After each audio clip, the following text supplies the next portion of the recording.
Health in the 21st century is easy because it's all in our heads. No longer are we roaming the savannah in search of sparse nuts, seeds, or berries, nor are we chasing down wild boars, elk, and buffalo.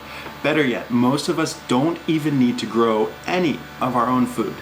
And good thing for it, for we have found more productive ways to live our lives than subsistence farming. We know that we can go to the grocery store and purchase any number of things we can imagine, things we've never heard of, things that are great for our health. It's so easy, and yet almost everyone we meet is not even close to their healthiest self. Why? Because it's mentally and emotionally challenging. That's it. We all know that we could do better. We could eat healthier, we could run more, we could purchase dumbbells and a pull-up bar. We could simply lay on the floor and stretch out our bodies. Any one of these, if done correctly, even once a week, can help us stay in great shape. In theory, excellent health is extremely easy, but in practice, it's extremely difficult because we lie to ourselves and we lie to each other.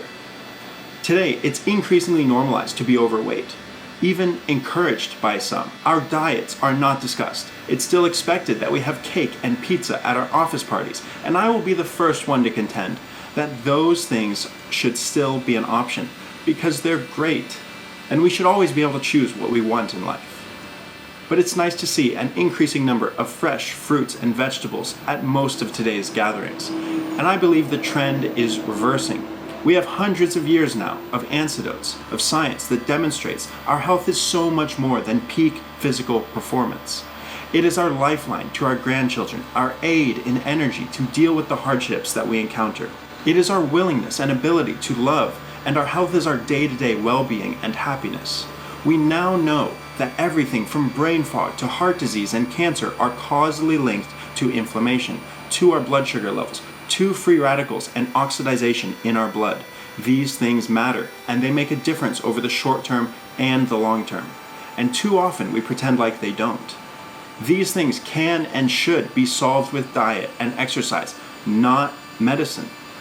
Masking and manipulating our bodies and our problems with modern medicine is wasting doctors' time. Those doctors can and should be focused on public health. We need to shift the focus away from suppression to prevention. And on an individual level, it almost doesn't matter how you do it. We know enough to know that with or without exercise, you can be healthy on almost any diet.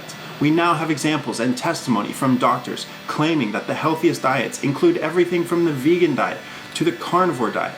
It almost doesn't matter. But the one thing that they can all agree on is the reduction or elimination of processed foods, high glycemic index, and sugary foods, of eating much more fiber, greens, and antioxidants. These things are indisputable and should be considered on a daily basis by everyone. However, this generally hasn't been working for most of us because exclusionary diets feel limiting emotionally. So it's important to consider the inclusion of the many new and delicious food groups, the joy and community that home-cooked meals can bring. Good health is the bedrock for all of our wildest hopes and dreams. And with all good things comes sacrifice. And to me, the greatest sacrifice should be at the foundational level.